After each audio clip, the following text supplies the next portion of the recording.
Dhananjay sir, चुनाव आयोग ने तेजस्वी को ये कहते हुए नोटिस दे दिया है कि भाई आपके पास 2 एपिक कहां से आया। एक एपिक जो तेजस्वी यादव ने जिसके जो बताया था एपिक नंबर, उसके वो चुनाव आयोग कह रहा है कि भाई ये चुनाव आयोग द्वारा निर्गत जो है वो नहीं लगता है। तो क्या बिहार में कोई और संस्था भी एपिक बनाती है क्या? और दूसरा, अगर अभी एसआईआर हो रहा था, तेजस्वी यादव ये कह रहे हैं कि हमने डॉक्यूमेंट जमा किया था। अगर तेजस्वी ने डॉक्यूमेंट जमा किया था तो फिर तेजस्वी को नहीं पता है कि हमने किस जगह का एड्रेस प्रूफ दिया था, हमने कहां का दिया था, कहां हमारा नाम होना चाहिए? जो चुनाव आयोग बता रहा है वही सारा सच है। देखिए, अभी जो मोदी जी का आप वीडियो दिखा रहे थे, हमको लगा कि कहीं हवन हो रहा है और फलाना फलाना स्वाहा, फलाना फलाना स्वाहा। हमको ऐसा महसूस हुआ। मोदी जी खुद एक घोटाला है। वो क्या गिनेंगे? घोटाला गिनाएंगे। वो सबसे बड़ा इतिहास, भारतीय इतिहास के सबसे बड़ा घोटाला वो खुद है। और ये जो एसआईआर है, उस घोटाले की एक बड़ी कड़ी है। 65 लाख लोगों ने उनको जो है, जो वोट दिया था 2024 के चुनाव में, उसको जान के हटवा रहे हैं ये, चूंकि अब तो इनको उनको इलेक्शन लड़ना नहीं है। तो घोटाला जिन नागरिकों ने, जिन वोटर लिस्ट वालों ने किया था, उसको हटा देते हैं पहले ही, कि भाई देखो हमने ही हटवाया था। ये नोटिस जो दिया है तेजस्वी यादव को, उसका कोई मतलब है क्या? मैं बोलता हूँ, मेरे पास 3 कार्ड है। वोटिंग कार्ड मेरे पास 3 है। एक भी काम का नहीं है। एक बार जब पहली बार वोटिंग कार्ड बना था तब मुझे मिला था। फिर एक बार और मुझे वोटिंग कार्ड दिया, उसको कैंसिल करके दूसरा वोटिंग कार्ड दिया। फिर उसको भी कैंसिल कर दिया, मेरा वोटर लिस्ट से नाम निकाल दिया, मैंने तीसरा कार्ड बनवाया। तो मेरे पास तो 3 3 कार्ड है। अब क्या कीजिएगा? मुझे भी नोटिस भेज करके पकड़ के ले जाइए, बंद कर दीजिए डिटेंशन सेंटर में। यही कीजिएगा, इससे आगे तो कुछ कीजिएगा नहीं। अब बांग्ला भाषियों को जो है बता रहे हैं कि बांग्लादेशी पकड़ लिया, देखो हमने। देखिए ये क्या है, इनका दीन ईमान सब खराब है। मनुष्यता नाम की चीज इनके भीतर बची नहीं। मनुष्य के नाम पर कलंक है। इनको नीति नियम से कोई लेना देना नहीं है। कोई तर्क, कोई नैतिकता, कुछ नहीं, किसी से लेना देना नहीं। इनको लेना देना है, पागलपन सवार है इनके ऊपर। जो मैं चाहूंगा वही करूंगा। मैं चाहूंगा ताली बजवाऊंगा, देश ताली बजाएगा। मैं चाहूंगा थाली बजवाना, देश थाली बजाएगा। मैं चाहूंगा मोमबत्ती जलवाना, लोग जो है लाइट बंद करके मोमबत्ती जलाएंगे। बस यही करना है, ये प्रैक्टिस करना है। और क्यों ना करें भाई, वो तो बड़े ताकतवर व्यक्ति हैं इस देश में। तो साला वो झंडू लाल सब बाबा होता है, वो 2 4 करोड़ लोगों को खड़ा कर देता है गीत गाने के लिए। और वो आरती उतारने लगते हैं, खड़ा होकर के लोग रोने गाने लगते हैं। महान देश है। महान देश उसको कहते हैं हमारे समाज में, जो सबके लिए ऊपर वाले को दोषी ठहराए, या सब कुछ ऊपर वाला करता है और नीचे वाले को जाके मार आते हैं। तो जो बिहार की स्थिति है, राम प्रकाश जी, अभी मैं एक देख रहा था, कांग्रेस के नेता बोल रहे हैं, राजेश राम जी, बोला कि 65 लाख लोगों को जो बाहर निकाला है, इतने लोग मर गए, इतने लोगों का नाम 2 बार है, इतने लोगों का नाम अब दुनिया देश के दूसरे हिस्से में है, उसकी लिस्ट तो दीजिए। उसकी लिस्ट नहीं दी है किसी पार्टी को। वेबसाइट पे भी कह रहे हैं वो कि उसका कोई जिक्र नहीं है वेबसाइट पे कि कौन कौन लोग। तेजस्वी ने जो प्रेस कॉन्फ्रेंस किया था उसमें भी उसने कहा था कि ईपिक नंबर सबका दीजिए, किस किस आदमी को मरा हुआ बता रहे हैं उसका ईपिक नंबर वहां लगाइए। भाई जब 7.25 करोड़ लोगों का ईपिक नंबर आप लगा सकते हैं, तो 65 लाख लोगों का ईपिक नंबर लगाने में क्या दिक्कत है? पता लग जाएगा कौन ईपिक नंबर सही है, कौन ईपिक नंबर नहीं है। अब ये सवाल बहुत पुराना हो गया है, जवाब हम लोग देते देते थक गए हैं। सुप्रीम कोर्ट को पता नहीं क्या जवाब मिलेगा, क्या वो सुनती है। लेकिन हम लोग बोल बोल के थक गए हैं कि भैया किस आधार पे आप कल देखिए, कल रात में प्रफुल्ल भाई थे, शाम में हम लोग इसी पे झगड़ा कर रहे थे सब मिलकर के, कि हमने कहा कि स्पेशल इंटेंसिव रिवीजन का क्या मतलब है, क्यों करना पड़ा। जैसे एक एग्जांपल देता हूँ कि इलाहाबाद में भी बाढ़ आ गई, सबके घर में पानी भर गया। जिसके घर में 8 फीट 6 फीट पानी भर गया, जब पानी उतरेगा वो गहन सफाई कर सकता है कि भैया पूरा चौपट हो गया, अब गहन सफाई करना पड़ेगा। लेकिन जिसके घर में पानी नहीं आया, बारिश हुई और पानी निकल गया, वो काहे के सफाई करेगा भाई? वो तो फर्स्ट क्लास का सोफा लगा हुआ है, फर्स्ट क्लास पोर्टिको है, गाड़ी से उतरता है, खटखटाता चला जाता है, वो काहे के लिए स्पेशल इंटेंसिव रिवीजन करेगा? जो स्वस्थ आदमी है उसको आईसीयू में क्यों भर्ती करवा रहे हैं? जो बीमार है, अपने पैर से चल नहीं पा रहा है, उसको आईसीयू में भर्ती कराइए। सांस लेने में दिक्कत हो रही है, आईसीयू में भर्ती कराइए। अब जो ये कह रहे हैं, देखिए ये जो रिवीजन की प्रक्रिया है, वोटिंग लिस्ट बनाने की प्रक्रिया है, वो निरंतर प्रक्रिया है।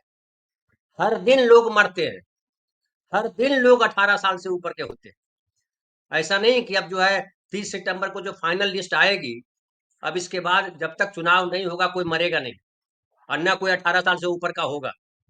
ऐसा है क्या? रोक देगी चुनाव आयोग के कहने से भगवान वहां सिस्टम रोक देंगे क्या कि अब नहीं होगा? तो ये प्योर कैसे है? फिर अब बात आती है कि अभी कई खबरें आ रही हैं कि जो मर गए लोग उनका भी वोटर लिस्ट में नाम है। अब कलेक्टर साहब अपने तरीके से उसको ठीक कर रहे हैं, बीएलओ को सस्पेंड करेंगे, कुछ एसडीओ बीडीओ सस्पेंड होगा। बीएलओ और बीडीओ को सस्पेंड करके इस देश में न्याय व्यवस्था स्थापित हो जाएगी, कानून व्यवस्था का राज आ जाएगा। जो निचले कर्मचारी होते हैं, आप देखिएगा करप्शन करते समय वही पकड़े जाते हैं खाली। कभी सुना आपने कि किसी कोई कलेक्टर पकड़ा गया, कोई कमिश्नर पकड़ा गया घूस लेते हुए? कोई मंत्री पकड़ा गया, प्रधानमंत्री घूस लेते पकड़ा गया होगा? नरसिम्हा राव के बारे में हल्ला हुआ था, कहाँ पकड़े गए? कुछ नहीं हुआ। तो इसलिए जो कमजोर है इस कड़ी में, जो गरीब है इस कड़ी में, जो सबसे नीचे है, उस पे तमाम लाठी चलेगी। उसमें हवलदार भी आपको लाठी लेके जाएगा, मारेगा, गाली देगा। गुंडा, लोकल टपोरी गुंडा भी आकर के गलियाएगा, लतियाएगा आपको। इस देश की महानता यही है, हम्म। आपको कोई भी आके मार सकता है। इस देश की कानून व्यवस्था, इस देश की न्याय व्यवस्था, इस देश की तमाम व्यवस्थाएं अडानी जी के तलवे चाटने के लिए, उनके पास कोई और दूसरा काम नहीं। अडानी जी का तलवा जो है चूंकि गंदा हो जाता है, बैठे बैठे भी गंदा हो जाता है, पसीना उसीना निकलता है ना हल्का इधर से बीमारी की वजह से, तो उसको चाटने के लिए कोई चाहिए ना। तो कुत्ता और शेर अब नहीं चाहिए, आदमी चाहिए। ये इस देश में व्यवस्था चल रही है। अब इसको कैसे हम्म। ठीक करेगा, कौन ठीक करेगा, ये मुझे नहीं पता, ये प्रफुल्ल भाई बताएंगे। एक धनंजय सर, एक और चीज, चुनाव को बहिष्कार करने की बात एक तेजस्वी यादव की तरफ से चलाई गई, कहा गया। सवाल ये उठता है कि भाई तेजस्वी यादव तो चलिए मान लीजिए बिहार में इलेक्शन है उसका बहिष्कार कर सकते हैं, लेकिन क्या कांग्रेस के लिए ये चीजें आसान होंगी? क्योंकि कांग्रेस को अभी इसके बाद पश्चिम बंगाल में, पंजाब में चुनाव लड़ना है, पश्चिम बंगाल में चुनाव लड़ना है, भाई स्टेट्स में भी चुनाव लड़ना है। तो अब कांग्रेस ये तो नहीं कह सकती कि भाई भाजपा बिहार में गलत कर रही है, पश्चिम बंगाल में ठीक कर रही है, पंजाब में ठीक कर रही है। अगर बिहार में कांग्रेस भागती है चुनाव से या बहिष्कार करती है, भागना कहना ठीक नहीं है, अगर उनको ये लगता है कि भाई बेईमानी हो रही है, सरकार बेईमानी कर रही है, चुनाव आयोग बेईमानी कर रही है, कर रहा है, तो ऐसे में चुनाव बहिष्कार कर दिया जाए। कांग्रेस के लिए तो ये आसान नहीं है, तेजस्वी यादव के लिए आसान हो सकता है। ऐसे में कांग्रेस क्या करेगी अगर बहिष्कार करने जैसी चीजें हों? और बहिष्कार कितना सही कदम होगा? क्यों? क्योंकि लोजपा कह रही है हम अलग चुनाव लड़ेंगे, प्रशांत किशोर की पार्टी चुनाव लड़ेगी, आम आदमी पार्टी चुनाव लड़ेगी। वही हाल पंजाब में है, वही हाल पश्चिम बंगाल में है। देखिए, अब कौन सलाहकार है तेजस्वी यादव का मुझे नहीं पता, लेकिन जो भी है मूर्ख है। उसको कुछ नहीं, राजनीति के बारे में पता नहीं है, जीवन के बारे में भी पता नहीं। बहिष्कार का मतलब क्या होता है? बहिष्कार हम करते हैं, समझिए विदेशी कपड़ों का बहिष्कार किया गया, समझिए कि विदेशी सत्ता का बहिष्कार किया गया। क्यों किया गया? ऐसा थोड़े गांधी जी ने कहा कि एक काम करो कि हम अंग्रेज यहाँ है इसलिए इस देश को छोड़ के चलते हैं, जापान चलते हैं, ऐसा कहा गांधी ने क्या? क्या भारत में नहीं रहेंगे हम लोग? बहिष्कार करते हैं, भारत के नागरिक सब चलो हम जापान की तरफ कूच करते हैं, ऐसा कहा? नहीं कहा। आप जब बहिष्कार करोगे तो जिसकी वजह से बहिष्कार करोगे उस पर क्या असर पड़ेगा ये भी आपको सोचना पड़ेगा। तो आप अगर बहिष्कार कर दोगे तो उससे क्या फर्क पड़ता है? आप अकेले पार्टी हो कि 4 ही पार्टी है देश में? 800 से ज्यादा पार्टियां हैं, तो बहिष्कार कर दो, गीत गाते रहो बाहर बैठ करके। मूल सवाल है कि आपको लड़ना है, बहिष्कार नहीं करना है। आपको अब मैं घर में रह रहा हूँ, मेरा भाई से झगड़ा हो जाए, मैं बोलूंगा इस घर का बहिष्कार करता हूँ, पिताजी की संपत्ति का बहिष्कार करता हूँ, तो बहिष्कार हो जाएगा, आप बहिष्कृत हो जाओगे, आप घर से निकल जाओगे। तो ये जो आइडिया दे रहा है फ्लॉप आइडिया है, कोई मतलब नहीं है उसका। जो भी बोल रहा है बकवास बोल रहा है। कांग्रेस पार्टी ये सब काम नहीं करने वाली। कांग्रेस पार्टी को पता है कि लड़ना पड़ेगा। राहुल गांधी ने जो नारा दिया था, डरो मत लड़ो, वही जो है सूत्र है, मूल वाक्य है, करो या मरो, वही गांधी जी का है। जो करो या मरो, डरो नहीं लड़ो जो नहीं कहेगा, चलो भाग चलते हैं, तो उनके लिए कोई जगह नहीं है। बाकी जो प्रफुल्ल भाई ने कहा कि 100 साल मुंह नहीं दिखाएंगे, इनका मुंह है क्या? आंखों में शर्म है क्या इनके किसी के पास? एक कोई अच्छा सा पन्ना इनके लिए लिख करके बताइए कि इतिहास में एक अच्छा पन्ना इनके लिए लिखा है। कुछ नहीं है इनके पास, न मुंह दिखाने के लिए है, न कुछ और दिखाने के लिए। दिखाने के लिए अगर कुछ है तो पीठ वो भी पता नहीं कौन रहता है, पता नहीं चलता है। बहरहाल इस देश में अभी एक दौर है, कभी कभी जो है बीमार हो जाता है आदमी, इंसान बीमार हो जाता है। हम लोग बड़े स्वस्थ हैं, बीमार हो जा सकते हैं। 40 साल के बाद आदमी की आंख कमजोर हो जाती है, किडनी में प्रॉब्लम हो जाती है, हार्ट में प्रॉब्लम हो जाती है, शुगर हो जाता है, ब्लड प्रेशर बढ़ जाता है, तमाम बीमारी आ जाती है। हमारा देश भी 90 साल कितने साल हो गया, 70-80 साल तो हो गया आजादी को। तो कुछ तो बीमारी आएगी ना।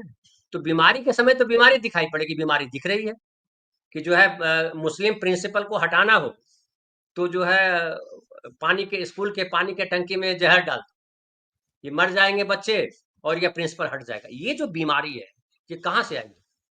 वो 3 लड़कों की वजह से नहीं है जो पकड़े गए हैं, उसको उसको पुलिस कूट करके ठीक कर देगी। लेकिन जिसकी वजह से, जहां से ये बीमारी आई है, उसका इलाज कौन करेगा? उसका इलाज हमारे न्यायतंत्र के पास नहीं, उसका इलाज नेताओं के पास नहीं है। उसका इलाज अगर किसी के पास है तो आम आदमी के पास है।